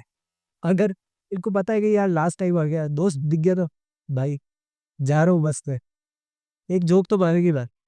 ये इनका एक अपना क्वालिटी होता है। और एक पर्टिकुलर योग और मैंने देखा है आपके चार्ट में, जो गजकेसरी योग है। गजकेसरी योग से हम क्या देखते हैं, देखिए ऐसे व्यक्तियों को ना पॉजिटिविटी बहुत ज्यादा रहती है हमेशा। गजकेसरी योग मतलब बृहस्पति के साथ चंद्रमा बैठ जाए। बृहस्पति जो एक पॉजिटिव प्लेनेट है, वो चंद्रमा एक फिकल प्लेनेट है। जब उसको एक हैवी प्लेनेट बृहस्पति का सपोर्ट मिलता है ना, तो इतनी फिकलनेस नहीं रहती। और दूसरा पॉजिटिविटी रहती है लाइफ, कि हमेशा जो भी सोचेगा अच्छा सोचेगा, खराब नहीं होगा अपने साथ, जो होगा बढ़िया होगा, भगवान के भरोसे चलेंगे और अपना कर्म करेंगे। और गज केसरी योग में ये होता है, गज का मतलब होता है हाथी। हाथी, गज केसरी मतलब एक हाथी की तरह रहना, है ना, एकदम ग्रैंड पर्सनैलिटी की तरह चल रहा। तो जब वो 11th हाउस में लगता है तो व्यक्ति जो है अपने फ्रेंड सर्कल्स के अंदर, अपने परिचितों के अंदर एक ग्रैंड पर्सनैलिटी के साथ रहता है। जब भी हम ज्योतिष को अपनी कुंडली दिखाते हैं, तो बहुत रेयर चांसेस होती है कि कोई ये चीज़ बोल पाए कि मौत कब होगी। तो आप बता सकते हो कुंडली देख के कि मौत का क्या लेना-देना है? बिल्कुल, मैं कुंडली देख के बता सकता हूँ कि मृत्यु कब होगी। कब होगी? यस। डेट एंड टाइम या फिर एक कोई रेंज? नहीं, दो अलग बात है। कई बार लोग आते हैं थक हार के कि भाई बता दो हमें कब मृत्यु होगी। हाँ, बहुत पर कुंडली देख के हम जान जाते हैं कि इसकी मृत्यु इस समय होनी है। पर ये आपके अपने मोरल एथिक्स है कि आप सामने वाले को कन्वे नहीं कर सकते। हाँ, नंबर वन ये। नंबर टू ये कि ज्योतिष का 60 to 70% पार्ट, भले ही आप बृहद पराशर होरा शास्त्र लीजिए, भले ही आप जैमिनी ज्योतिष लीजिए, या दूसरा भी कोई अगर ऋषि ने कोई आपका ज्योतिष का सिस्टम निकाला है वो ले लीजिए, डेथ का प्रिडिक्शन में जरूर देते हैं। क्यों? क्योंकि उसका कहीं ना कहीं रिलेशन होता है आयु के साथ। आपकी लाइफ कितनी होगी, बेसिकली वे डेथ के प्रिडिक्शन से ज्यादा प्रिडिक्शन देते हैं कि आपकी लाइफ होगी कितनी। हम इसको इस एस्पेक्ट में देखते हैं, कैसी बीमारियां लगेगी, कैसे उसकी मृत्यु होगी, यहाँ तक कि वह भी कहीं ना कहीं ज्योतिष के अंदर पार्ट आता है। क्योंकि बेसिकली ज्योतिष तो है ही ऑकल्ट साइंस, 8th हाउस से उसको देख रहे हैं, 8th हाउस से तो मृत्यु देखते हैं। तो यहाँ पर तो जो भी चीज छुपी हुई है ना, वो ज्योतिष का डोमेन है। तो सबसे ज्यादा छुपी हुई चीज पता है क्या है लाइफ में? मृत्यु। तो उसके बारे में ज्योतिषियों ने नहीं बोला होना क्या? सही बात है, बताइए होगा। बताइए होगा, राइट? तो प्रिडिक्शन तो किया जा सकता है। बेसिकली हमारे सेकंड हाउस, कुंडली के सेकंड हाउस और सेवंथ हाउस से हम देखते हैं कि हमारी मृत्यु का कारण क्या-क्या हुआ। अच्छा। है ना? और थर्ड हाउस और एट्थ हाउस से हम देखते हैं कि हमारी आयु कितनी हो। तो आपकी कुंडली के तीसरे भाव का स्वामी अगर मजबूत है और अष्टम भाव के स्वामी का अगर मजबूत होना लिखा है, तो आपकी आयु लंबी है। जैसे जिन लोगों के भी अष्टम भाव में शनि होते हैं ना, या बृहस्पति होते हैं, शनि स्पेसिफिकली जिनकी कुंडली में होके, उन लोगों की आयु बहुत लंबी होती है। 90 से 100-105 साल तक ये लोग जीते हैं और वेट करते हैं कि भाई मेरी जिंदगी जाएगी कब। अच्छा, वही कर्स हो गया एक तरीके। एक तरीके का कर्स है सैटर्न एट्थ हाउस में, ब्लेसिंग नहीं है कि भाई आपके सारे परिचित जा चुके हैं और आपका लाइफ अभी भी चल रहा है, चलो लॉन्ग लाइफ देता है वो आपको, क्योंकि सैटर्न जो हर चीज को स्ट्रेच करता है ना, हाँ। तो एट्थ हाउस में आयु को स्ट्रेच कर देता है। ओके, लाइफ को बढ़ाया जाएगा, बढ़ाया जाएगा, जब तक आपके सारे कर्म नहीं कर जाते ना, वो आपको छोड़ेगा। अभी कुछ टाइम से ऐसे ही मेरे फीड में रील्स आ रही थी जिसमें कोई एस्ट्रोलॉजर बता रहे थे कि अगर आप बाथरूम में फ़ोन लेकर जाते हो तो आपका राहु खराब हो जाता है, या आप बहुत ज़्यादा अशब्द का प्रयोग करते हो तो आपका बुध खराब हो जाता है। तो सही में ऐसा कुछ होता है या अपने अपने सब बोल रहे हैं? नहीं, थोड़ा बहुत इम्प्लीकेशन तो इसका होता है, थोड़ा बहुत क्या मैं बोलूँगा, काफ़ी ज़्यादा इम्पैक्ट होता है मोबाइल फ़ोन का आपके ब्रेन के ऊपर। देखिए राहु महाराज जो है अपने आप में वो इल्यूजन का प्लेनेट है कि कन्फ्यूजन कैसे क्रिएट करिए।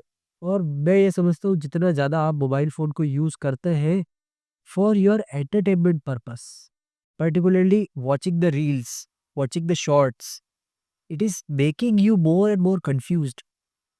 आप आधा घंटा मोबाइल फ़ोन को चलाइए, आपका दिमाग इतना खाली हो जाएगा कि आप कंसंट्रेट ही नहीं कर पाएंगे करें राइट। तो कहीं ना कहीं आप अपने राहु महाराज को खराब कर ही रहे। दूसरा ये,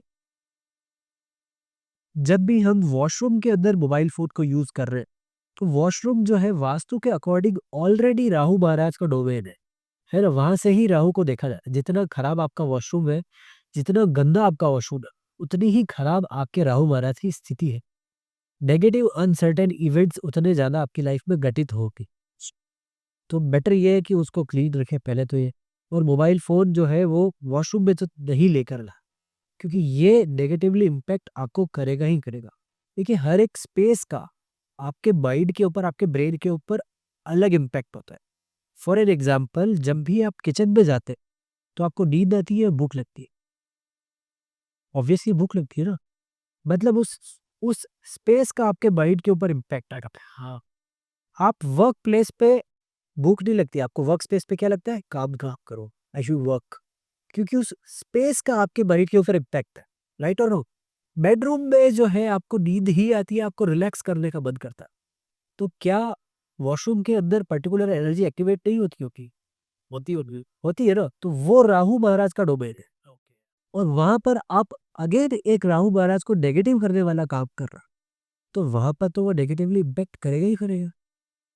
दूसरा ये कि क्या अपशब्द बोलने से बुध खराब होते? डेफिनेटली होते। देखिए अपशब्द व्यक्ति बोलता कब है, जब उसे बहुत तेज गुस्सा गुस्सा, राइट और रॉन्ग, राइट। तो बुध जो है वो मार्स के जस्ट, मंगल के जस्ट अपोजिट वाला प्लेनेट है, राइट। मंगल जब भी कुंडली में खराब होगे ना, आपको गुस्सा आएगा, बहुत भयंकर फ्रस्ट्रेशन होगा, तोड़-फोड़ करने का मन करेगा। और एक व्यक्ति शुरू होता है गाली-गलौज से और एंड होता है वो तोड़-फोड़ पे, और बीच में वो खुद का नुकसान कर, हाँ, करेक्ट। राइट और रॉन्ग? राइट। तो अब मंगल और बुध की वैसे ही नहीं बनती, क्योंकि मंगल तो बोलता है कि चल अभी इसको मारना है, अभी मार। बुध तो सोचेगा, बैठेगा, देखेगा मारना है या नहीं मारना है। पहली बात तो मारी क्यों? खुद ही खत्म हो जाएगा सामने वाला। वेट करते हैं, लेट्स वेट। या फिर हम डायलॉग करते हैं, बातचीत करते हैं, डिप्लोमेसी रखते हैं और रास्ता निकाल लेता है, राइट। अब जब भी आप अपशब्द का यूज कर रहे हैं, तो आपकी जो वाणी है ना, वो बुध के डोमेन में आती है। ओके, आपकी भाषा, आपकी स्पीकिंग एबिलिटीज, वो सब बुध है। और जब आप गुस्सा करके कोई भी चीज बोल रहे हैं, तो आप दो प्लेनेट साथ में एक्टिवेट करता है, मंगल, वो भी खराब वाले, और इधर बुध बुध। तो वो कहीं ना कहीं आपके अंदर ऐसी प्लेनेटरी पोजीशंस को हिलाएगा जरूर। और प्लेनेटरी पोजीशंस के हिलने का मतलब सिंपल यही होता है कि आपके इंटरनल सिस्टम में एक गड़बड़ी हो। सिर्फ आपके बेटर लेवल पे गड़बड़ी। चार्ट में कोई बगल बुत खराब नहीं होने वाला, चार्ट तो जैसा है वैसे ही रहेगा, पर आप साइकोलॉजिकल क्या फील करते हो वो चेंज हो जाए। वो जो कुंडली मैचिंग वाली जो चीज़ है, ऐप में दिखाता है कि भाई 36 के 36 गुण मिल रहे हैं या 25 गुण मिल रहे हैं, तो ये कितना सही है? चार्ट में एक व्यक्ति का कैरेक्टर जो है कुंडली से हम पता कर सकते हैं, बड़ा बेसिक है कि लग्न में कौन से पाप ग्रह अगर ज्यादा इन्फ्लुएंस कर रहे हैं तो कैरेक्टर वाइज व्यक्ति खराब हो सकता है। ठीक है, सप्तम भाव की क्या पोजीशन है कुंडली में, वो दिखाता है शादी को। मान लेते हैं कि आपके किसी व्यक्ति से 30 गुण मिल रहे हैं, 32 या 36 गुण मिल रहे हैं, कंप्लीट 100% कुंडली मिलती है कि ये तो शादी करने योग्य है। पर सप्तम भाव में राहु महाराज का इन्फ्लुएंस है, केतु का या केतु महाराज का इन्फ्लुएंस है, शनिदेव या मंगल का इन्फ्लुएंस है, आप ऐसे व्यक्ति से शादी करके तो देखिए, सबको चारों खाने चित करके छोड़ेगा। तो सिर्फ आप चार्ट मिलाइए उससे कुछ नहीं होने वाला। बहुत सारी चीजें और भी होती हैं जिससे हमें ये पता चलता है कि क्या ये मैरिज चल पाएगी या नहीं चल पाएगी। हाँ, उसका क्या होता है? क्योंकि बेनिफिक प्लेनेट जब तक आपको सपोर्ट नहीं कर रहा ना, एक तो ये कि सेवंथ हाउस जो है वो क्लियर होना चाहिए। जो इस सेवेंथ हाउस को क्या डेफिनेशन? क्लियर का मेरा मतलब ये है कि ऐसा कभी नहीं होता कि भैया सेवंथ हाउस में बेनिफिक का दृष्टि नहीं हो। बेनिफिक का मतलब जो क्रूर प्लेनेट है उसका दृष्टि नहीं हो। अच्छी बात है अगर आपकी कुंडली में बेनिफिक का दृष्टि नहीं होता, पर बेनिफिक का दृष्टि होना बहुत इंपॉर्टेंट है अगर आप शादी को बहुत अच्छा चलाना चाहते हैं, राइट। या फिर जो सेवंथ हाउस का लॉर्ड है उसकी अपनी एक डिग्निफाइड पोजीशन होनी चाहिए। वो किसी एनिमी प्लेनेट के साथ अगर बैठ जाए तो भी मैरिज को खराब कर देगा। और साथ में नवांश कुंडली को भी हम देखते हैं कि भाई नवांश कुंडली से ये पता चलता है कि शादी के बाद ये व्यक्ति कितना धार्मिक प्रवृत्ति से रहेगा। मेरा मतलब धार्मिक से यह है कि पूजा पाठ करने वाला धार्मिक नहीं है। मेरा मतलब धार्मिक से ये है कि भाई इस मैरिज को वो मैरिज की तरह देखते हुए कंट्रोल में रहे, ओके। एक्स्ट्रा मैरिटल अफेयर्स नहीं करे।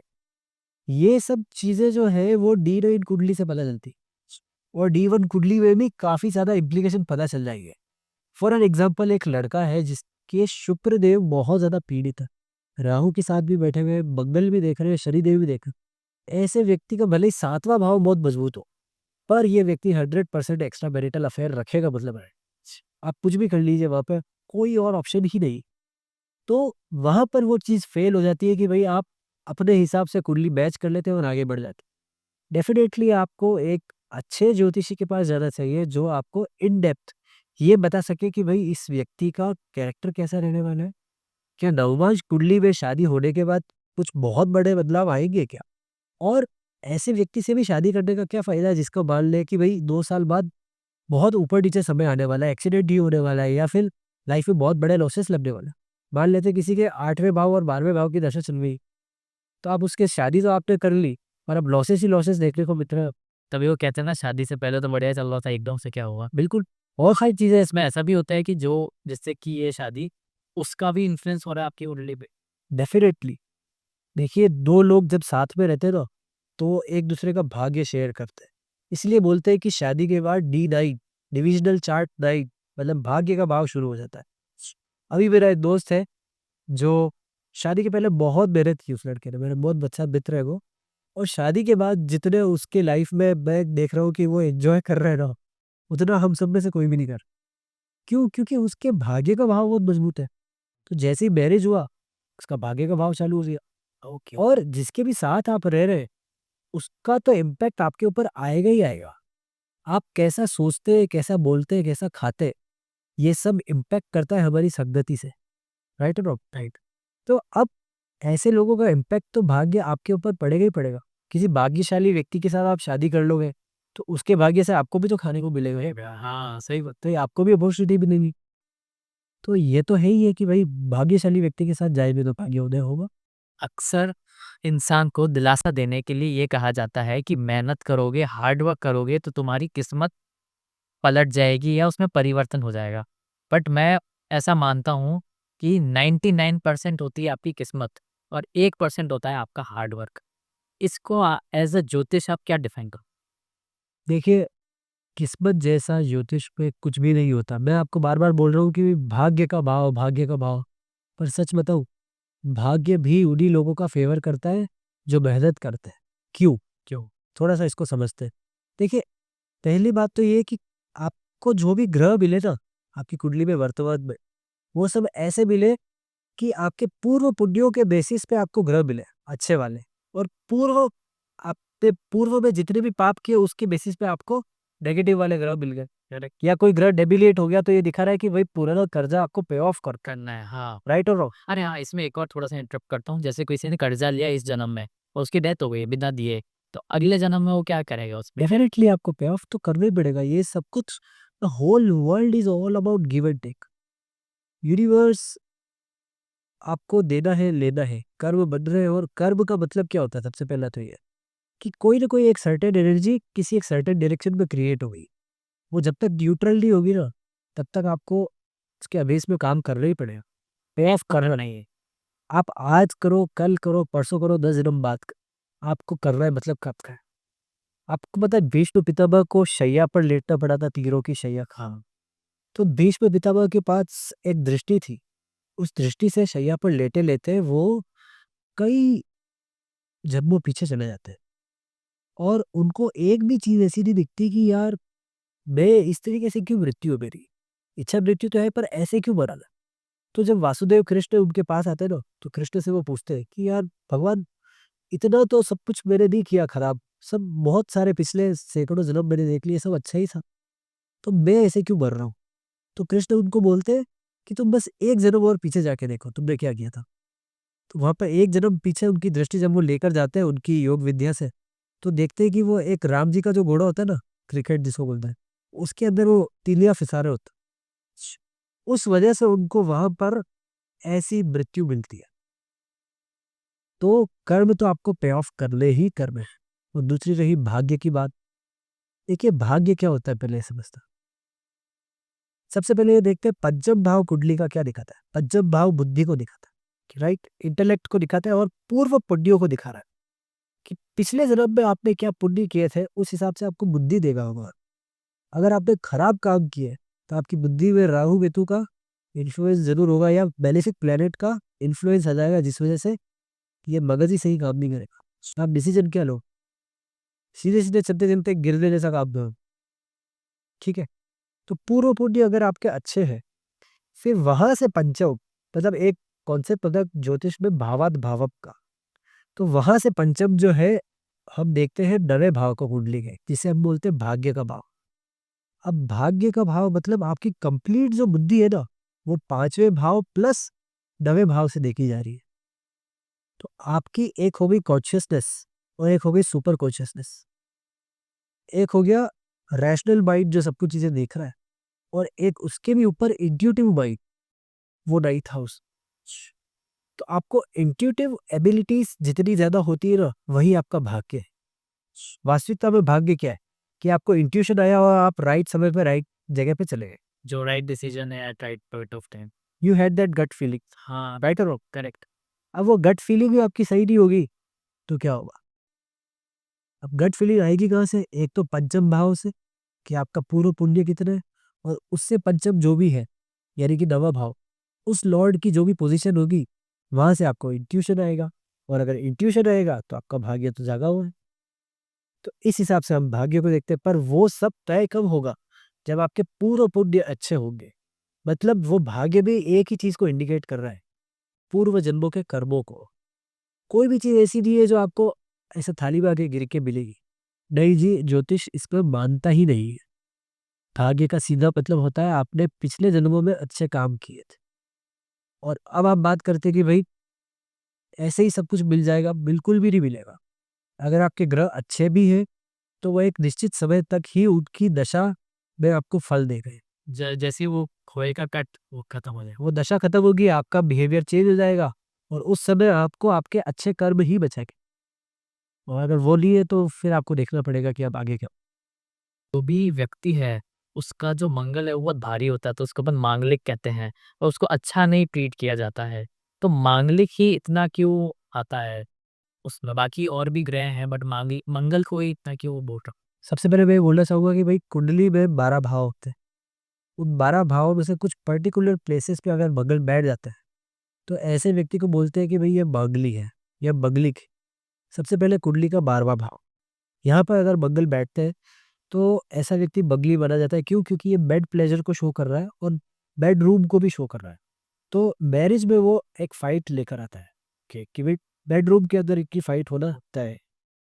सेकंड जो बगली है वो लग्न में बगल जब भी आता है तो ऐसा व्यक्ति बगली हो जाता है। जिस भी भाव में अगर बगल first house, second house, seventh house, eighth house और ट्वेल्थ हाउस को इन्फ्लुएंस अगर कर रहा है तो वो व्यक्ति बगली है।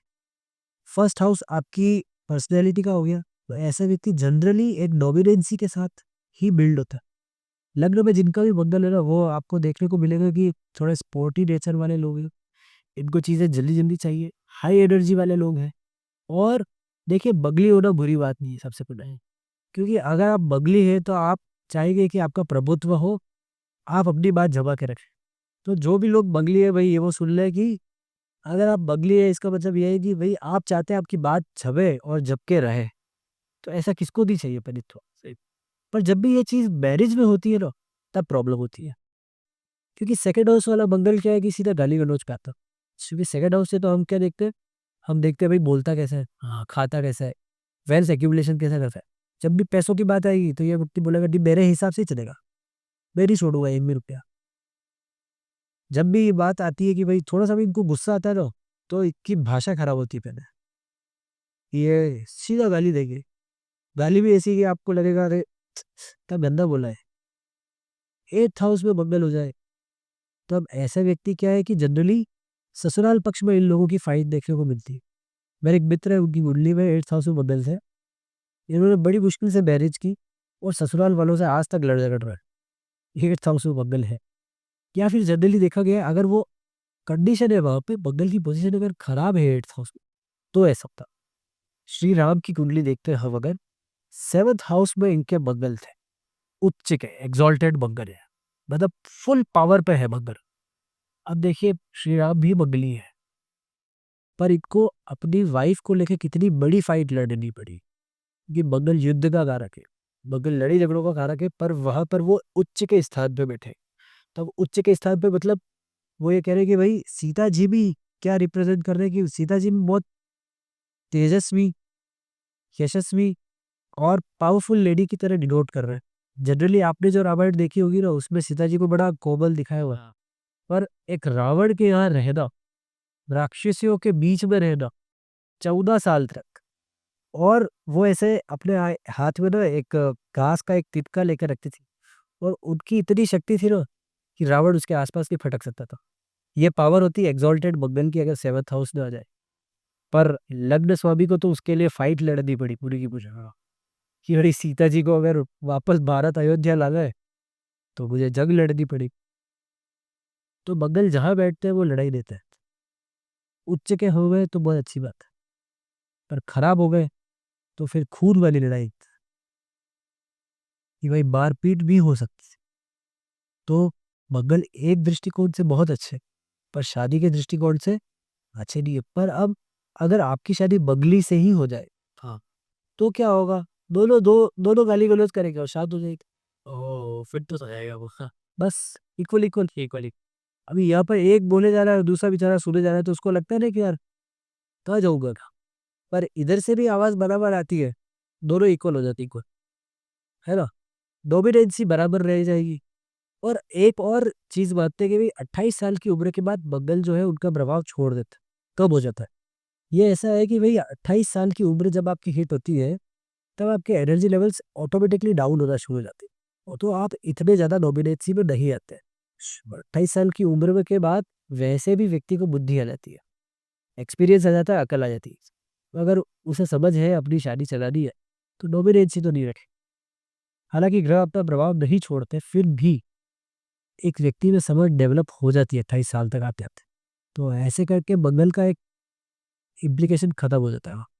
पर फिर भी हमें कोई रेमेडी देखनी हो तो मैं आपको ये सजेस्ट करूँगा कि हनुमान चालीसा का पाठ रेगुलरली दिन में 3 बार अगर आप करते हैं, मिनिमम 3 बार, तो आप देखेंगे ये मंगल का प्रभाव बिल्कुल न्यूट्रलाइज़ हो जाएगा और आप आसानी से वो चीज़ को डील कर पाएँ, कोई बड़ी बात नहीं है। दूसरा अगर आप चाहें तो रेगुलरली लाइफ़स्टाइल में जिमिंग को ऐड कर लीजिए, फिज़िकल वर्कआउट एक्सरसाइज़ को ऐड कर लीजिए। कोई ये ग्रह आपको परेशान नहीं करेगी। अक्सर ऐसा देखने में मिलता है कुछ सिचुएशंस में, व्यक्ति कहता है कि मेरा समय तो खराब चल रहा है, लेकिन फिर भी मैं राइज़ किए जा रहा हूँ। तो ये कौन से प्लैनेट्स हैं? देखिए इसमें 2 पर्सपेक्टिव है मेरे। एक तो क्या होता है लाइफ जो है ना हमेशा कॉम्बिनेशन ऑफ चीज़ों के साथ चलेगी। आप देखना कभी-कभी सर्टेन प्लैनेट्स ऐसे बैठे होते हैं कुंडली में कि एक लेवल पे आपका करियर राइज़ कर रहा है, पर दूसरी जगह आपकी फैमिली में कोई व्यक्ति बीमार पड़े जा रहा है, पड़े जा रहा है, पड़े जा रहा है। आपका करियर राइज़ करे जा रहे हैं और कोई एक पर्टिकुलर या तो फादर हो गए, मदर हो गई या फिर डॉटर हो गई, कोई एक व्यक्ति बीमार पड़े जा रहा है, पड़े जा रहा है। हाँ। तो लाइफ हमेशा ऐसे चलेगी, एक चीज़ ग्रो करेगी बहुत अच्छे से और दूसरी चीज़ डिप पे जाएगी। कभी भी ऐसे लाइफ में नहीं होगा कि आपकी लाइफ में सारी की सारी पोज़ीशंस खराब है। हाँ, अगर आपकी हेल्थ बहुत अच्छी चल रही है, तो हो सकता है कि आपका करियर डूब रहा हो। डूब रहा हूँ। हाँ, हाँ, सही बात। अगर आपकी हेल्थ बहुत अच्छी चल रही है, हो सकता है आपकी गाड़ी का एक्सीडेंट हो जाए। अगर गाड़ी बहुत अच्छी चल रही है, हेल्थ बिगड़ रही है, तो लाइफ हमेशा कॉम्बिनेशन ऑफ चीज़ें हैं। हम ये पर्टिकुलर आंसर जो है वो जैमिनी ज्योतिष के पास बहुत अच्छा है। जनरली हमने सुना है कि भई विषुवत्तरी दशा चलती है और नक्षत्र की एक दशा चलती है। ग्रहों की दशा चलती है, जैसे भाई सूर्य की दशा हो गई, चंद्रमा की दशा हो गई, है ना? राहु दशा हो, उसमें 3 अंतर्दशा, महादशा वो। हाँ, महादशा, फिर अंतर्दशा, प्रत्यंतर और फिर ऐसे दशाएँ चलती है। हर 5 दशाएँ होती है नीचे। और जैमिनी ज्योतिष में राशि दशा चलती है। राशियों की अपनी दशा होती है, वो आपस में एक-दूसरे को देख रहे होते हैं। तो उसपे कुछ प्लैनेट्स होते हैं, जिनको हम डिग्री वाइज़ देखते हैं कि भई एक आत्म कारक होता है, एक अमात्य कारक होता है, एक फिर दारा कारक होता है, पुत्र कारक होता है, ऐसे करके मातृ कारक होता है, ज्ञाति कारक होता है। तो अलग-अलग प्लैनेट से अलग-अलग लाइफ के रोल्स देखे जाते हैं। अब ये क्या होगा, कुछ इस तरीके से बैठे हुए होते हैं ये कुंडली में कि कभी कोई चीज़ राइज़ कर रही है तो दूसरी फॉल ज़रूर करे। हाँ, सही बात। ये चक्र घूमता है। आप देखेंगे लाइफ में आपको धीरे-धीरे रिकॉग्निशन मिलना शुरू हुआ और फिर सडनली आपको सडन गेन्स हो गए। पर इधर से देखोगे तो कोई चीज़ नेगेटिव जाया जा रही है, आप उसको कंट्रोल नहीं कर पा रहे हो आप, करेक्ट। और दूसरा मेरा पर्सपेक्टिव ये है कि भई अगर आपका लाइफ का पर्पस अलाइन्ड है ना, अगर आप यूनिवर्सल एनर्जी के साथ अलाइन्ड चल रहे हो, तो आप नेचुरली काम भी वैसा करोगे जैसा आपको करना चाहिए। फॉर एन एग्ज़ाम्पल अगर आपके अमात्य कारक जिससे हम करियर को देखते हैं, वो 12th हाउस में चले जाएँ, तो 12th हाउस से हम देखते हैं फॉरेन लैंड। तो अगर अमात्य कारक 12th हाउस में चला जाएगा और कोई व्यक्ति मेरे पास आके बोलता है तो मैं उसको बोलूँगा भैया या तो जॉब छूटेगी या आपका ट्रांसफ़र होगा या इसमें जॉब मिलेगी।